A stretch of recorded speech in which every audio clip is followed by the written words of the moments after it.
आता एकदा जर का हे मॅगीवालं मंचुरियन जर तुम्ही ट्राय केलं ना, तर तुम्ही पत्तागोबी फुलगोबीचं मंचुरियन विसरून जाताल. बघा काय करायचं, मॅगीचं पॅकेट घ्यायचं पहिल्यांदा, नंतर एक घ्यायचं पातेलं, त्याच्यामध्ये ठेवायचं पाणी. पाण्यामध्ये लगेच ना मी 2 आपल्या मॅगीचे जे 2 असे हे असतात क्यूब असतात, ते 2 त्याच्यामध्ये मी टाकून घेतलेले आहेत. असे पण टाकू शकतो किंवा थोडंसं क्रश करून चुरून पण टाकू शकतो. चांगल्या प्रकारे मॅगी जी आहे ती पूर्ण शिजू द्यायची आहे आपल्याला. एक 80% मॅगी कुक झाली पाहिजे, जास्त बी नाही.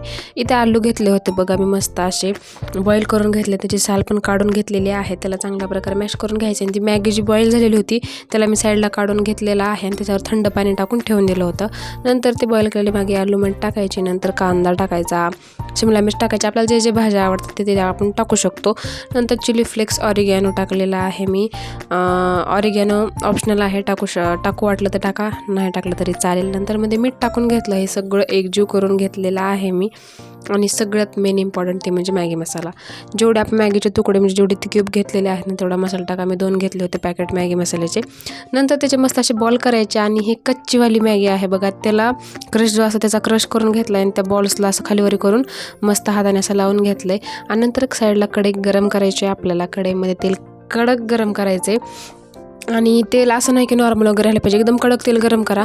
गॅस फुलच राहू द्या, तेव्हाच मध्ये बॉल सोडा आणि थोडं एक 15-20 सेकंड झाले का लगे गॅस मग कमी करा आणि मग कमी गॅसवर ते तळा.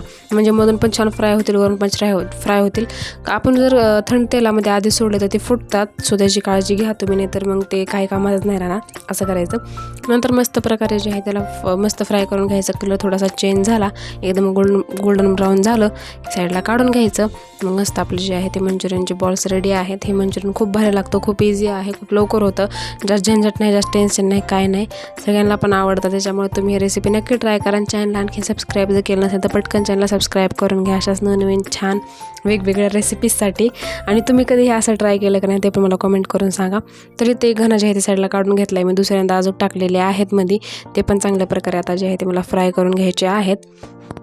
आणि बॉल्सचे आकार जे आपल्या आवडीनुसार आपण छोटे मोठे करू शकतो, असं नाही की मी जेवढे केले तेवढेच करायचे, तसं नाही आहे. नंतर कढई घ्यायची, कढईमध्ये तेल गरम करायचं, मध्ये लसूण टाकायचं, अद्रक पण टाकू शकतो, मी ते अद्रक टाकलेला नाही. नंतर मी टाकलेला आहे कांदा, आणि कांदा लय बारीक करायचा नाही, एकदम मिडियम आकारात असं मस्त असा कांदा मी कट करून घेतलेला आहे. त्याला छान प्रकारे तेलामध्ये फ्राय करून घ्यायचे. आणि कांदा थोडासा मोकळा व्हायला लागला की लगेच त्याच्यामध्ये आपल्याला टाकून घ्यायचे आहे शिमला मिर्च पण तसेच घेतलेली आहे. गाजर पण टाकू शकतो, आपल्याला जे जे काही आवडतं तसं आपण टाकू शकतो. आणि छान प्रकारे आणखी मिक्स करून घ्यायचं आहे. थोडंसं असं साईडला एक बाउल घेतलेला आहे, त्याच्यामध्ये soya sauce, red chilli sauce, green chilli sauce, tomato ketchup हे सॉस टाकून घेतलेले आहेत. विनेगर पण टाकलं होतं मध्ये, पण मी ते दाखवायचं विसरून गेले मध्ये. नंतर तर मध्ये कॉर्नफ्लॉवर पण टाकलेलं आहे बघा, मी 2 चमच कॉर्नफ्लॉवर टाकलेलं आहे आणि त्याला पाणी टाकून छान प्रकारे असं मिक्स करून घेतले. लगेच ते सगळं त्या व्हेजीजमध्ये टाकून घ्यायचं, चवीनुसार मीठ टाकायचं. 1 ते 2 मिनिट लगेच ती घट्ट होते ग्रेव्ही, मग आपले बॉल टाकायचे. मस्त आपलं मंचुरियन रेडी आहे, मस्त खायचं प्यायचं एन्जॉय करायचं. आणि रेसिपी कशी वाटली तर नक्की कमेंट करून सांगा.